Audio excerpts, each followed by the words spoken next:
Okay, so guys, we have learned till now about variables and operators, right? So now why do we need data structures over here? Like if we are using the variables to store all our values, right? So why do we need data structures? Now let us understand this with one example, okay? Suppose now here the task is that you have to store the book name. Suppose that you're working in a bookstore, right?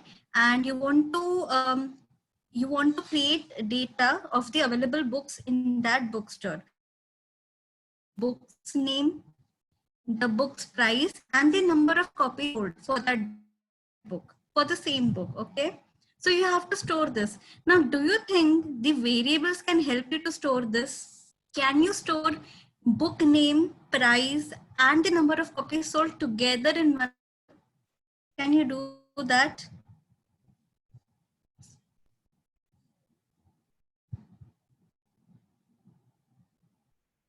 That no, right? So you can't do that, right? So you can't save all of these variables in just all of these attributes in one variable. You can't do that. So you need some more complex data structures to do this. Okay. And secondly, we have seen that variables are used to store some particular format value only. Like you can either store a string or an integer or float or bool. So in one variable you can store the you can store a value of just one single format. You can't store multiple formats together. So this is a drawback of using only the variables. The second one is that a single data point is stored in one variable. Like I just talked that you can store only one attribute out of these in your variable. Okay. So you can't store all of these. And if you had to store all of these variables, now imagine, suppose you have 10,000 books. Okay. And then for storing the name, let's say you use the variable n1 for book one. And for price, you will use the variable P1 for storing the price of that book. And let's say C1 for the copies sold. Now you would create three variables for storing just one book's information. And likewise, if you have 10,000 such variables, then you would data so many variables you would require, and this is and this would require huge memory requirement. So this is again a drawback of using only variables. So here again we need some data structure to help us. And then the last point is that you would not have any sequence or order when you're using variables. For example, suppose that you have to store your books according to let's say the publishing date. So the book which has been published before, you want to save it before.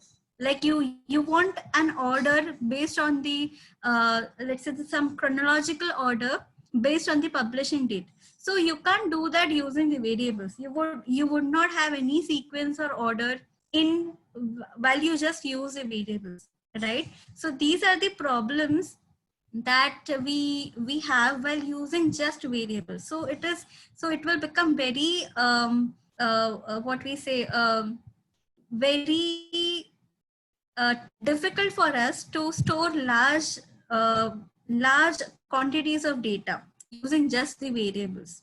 Okay, and you can also not perform any kind of operations like if you want to let's say you want to change the you have all the books name, right? Want to change the book's name into, let's say you want to capitalize it. You want all the words of that book name to be in capital letters. So if you had to do this task, then you would have to just change or apply this function on every variable. So this is like, it will be very difficult to go on for all the 10,000 variables and then change it. So we want here data structure to carry out all these operations together. So we can do it everything together in just a matter of seconds. So hence we need data structures in order to solve all these problems which we saw. So what are data structures? Data structures are collection of data, and it allows you to organize your data in such a way that that you can store data together, you can relate them and perform operations on them. So in Python, we have 4 data structures which are available. So we have list, dictionary, tuples or tuples. Many people call it tuple or tuple. So whatever you are comfortable, you can call it. I call it tuple. So tuple and sets. So these are the 4 data structures which are inbuilt in Python. So we are going to learn about all of these one by one. So let's start with lists. So whenever we think of list, what comes in your mind? A list of, let's say, a bill kind of a thing. Like you have listed down various things which you want to buy. So list over here is also in a similar way. Okay. So list is an ordered collection of items. It has an order. Like in a list, many of you might be creating this to-do list. So I want on a particular day, I want to start my day with this thing, then I will do this thing, and then so on. So list in Python is also a similar way, in a similar way. So what does a list do? That it stores collection of items in an ordered way. It has an order.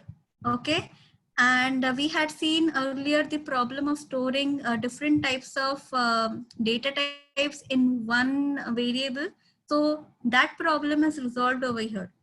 So items of different data types, like you may have the integer data, or you may have the string data. So you can save this all data together in a list. Okay. And the third point is that lists are mutable. So what do we mean by mutable is that once you create a list, you can change that list. Like you can change, modify, delete, add new elements to that list. So all this can be done in list. And so this is how we define list in Python. So lists are defined within square brackets. Okay, and the elements can be separated using a comma. So now you can see here that ABC is actually the string data type, while these numbers are of integer data type. But you can store all of these together in just one variable of list. So in one list, you can store all of these data types together. Okay. So let's move on to tuples. Now, tuples and lists are very similar. Mostly all of the operations that we can carry out on list and tuple are similar. But there is one difference, and that is a very major difference. That difference is that tuples are immutable. That is, when once you create tuple, you cannot change the values residing in a tuple. So let's say this is our tuple ABC 200 and 100. Now, once this tuple is created, you cannot change its value. You cannot add any new value or delete any values inside that tuple. So once tuple is created, it is fixed. You can't change it. And elements cannot be reassigned. You cannot add new elements. And in Python, tuples are defined by using the parenthesis. So like in list, we have seen that it is defined by using the square brackets, but tuples are defined using parenthesis. Okay. Moving forward is a dictionary. Now let me pause here and Aditi, just one quick question for the audience, for our participants. Yeah. So when do we go for list? When do we go for tuples? In our college system, Can you give me an example where you will use list and where you will use tuples? Can anyone give a guess?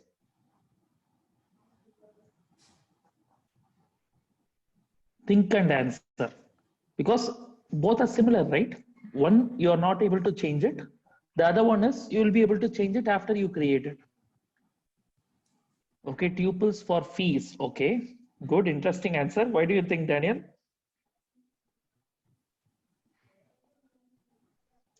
Attendance will be tuples or list?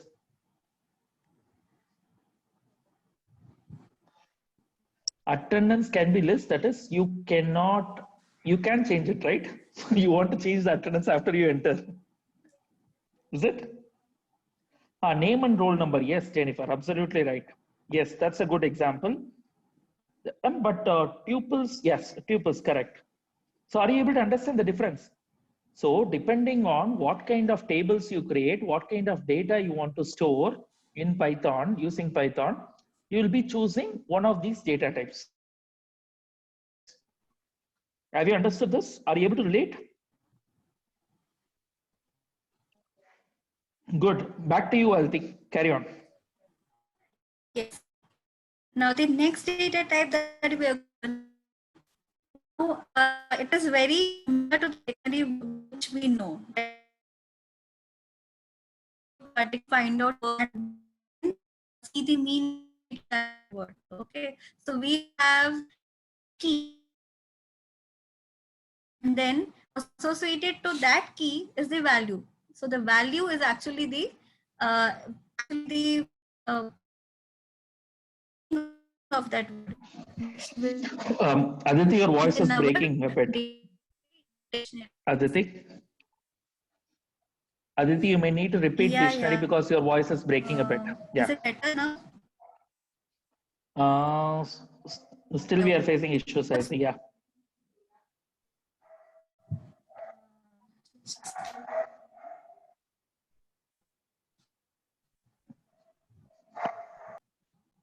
Let me just switch to some.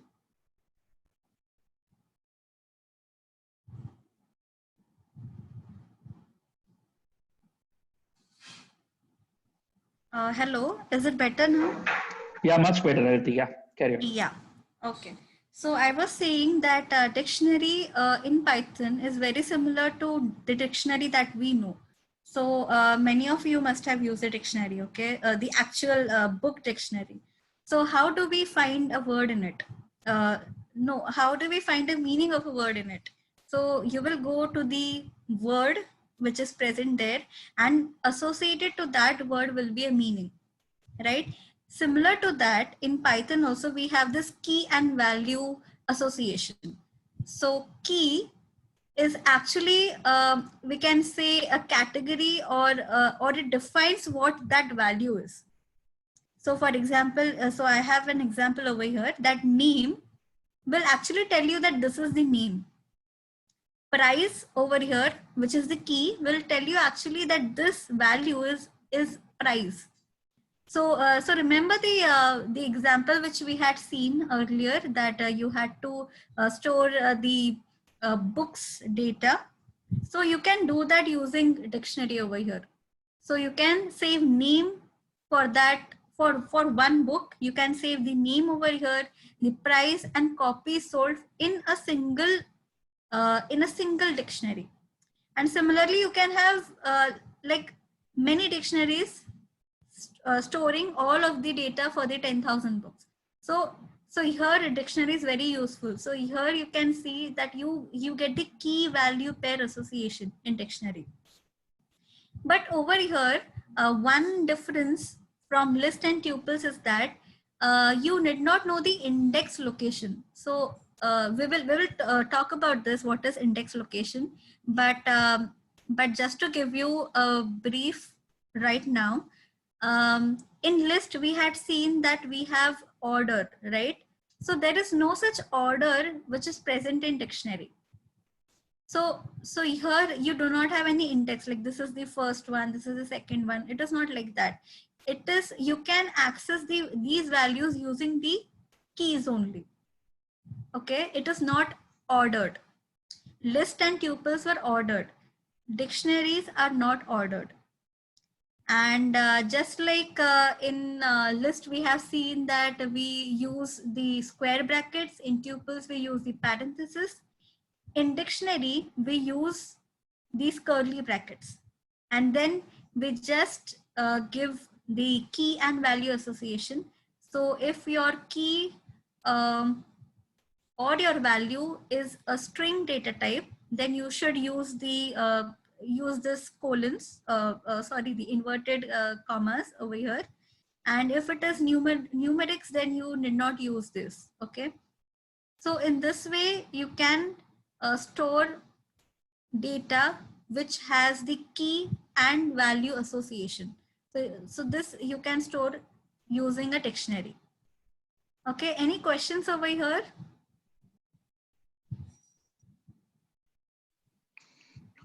Okay, one question to the audience. Can you give me a good example for dictionary in college system again? Just like you gave it for tuples and list. If you have to use it in the college system, where can you apply dictionary? Where can you use dictionary?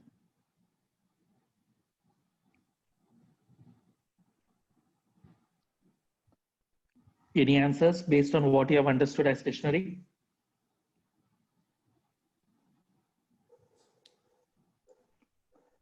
Library, okay. Okay, just because it's because of the books, Aishwarya? Nandu, okay. Okay, she took the book example. I think everything is becoming library now. Okay. See, subject, marks, like for every student, name of the student and the corresponding subject marks. Mark list, yes, Anisha. That can be a good example. Even a Total notes, student's data can be stored in this way. So the yes, name of the student, his past qualification, like his marks in 10th standard, 12th standard board exams, his gender, all this can be correct. stored. And fees details, yes, Aishwarya. In fact, see, for example, if you're applying to college, the complete application data can be stored in dictionary. Okay. Is there a limit to the number of data points that can be stored in a dictionary? Think about it. That's something I wanted to explore and find out. Like in the book example, you saw three columns stored, I mean, three columns that are stored in the dictionary, right?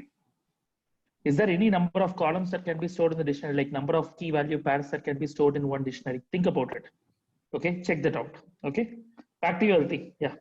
Yeah. And now moving to the last data structure. So these are sets. So these sets are similar to the sets which we would have learned in our mathematics class back in school. We used to create that Venn diagrams and all. So these sets are similar to those sets. Okay. So again, these are unordered collection of unique elements. Okay. So here is our set. So when you run this set, you will get only the unique values. So you can see here that 2 is repeated thrice. Again, 5 is repeated 3 times. But when you execute this, you will get just the unique values which are present in this set. Right? So it will store only the unique values. And sets neither has position nor labels associated with it. Like labels we had seen in dictionary, that we had labels name or the price. So such labels are not present in sets, and neither is the position or the order. No such order is also present in the set. Set is just a collection of data points. And we can add new elements to set, and we can carry out operations such as intersection and union between two sets, just like how we used to do in our school. So we can take the intersection of two sets, that is the only common elements which are present between two sets. We can take the union of two sets. So all these sets operations can be also done using the sets in the Python. Okay, we are going to see all these operations in the notebook also, but not today. Maybe in the next lecture, we are going to see all of these, like list operations on list. We will be looking at tuples, dictionary and sets. So we'll be looking at all of these in the coming in the next lecture.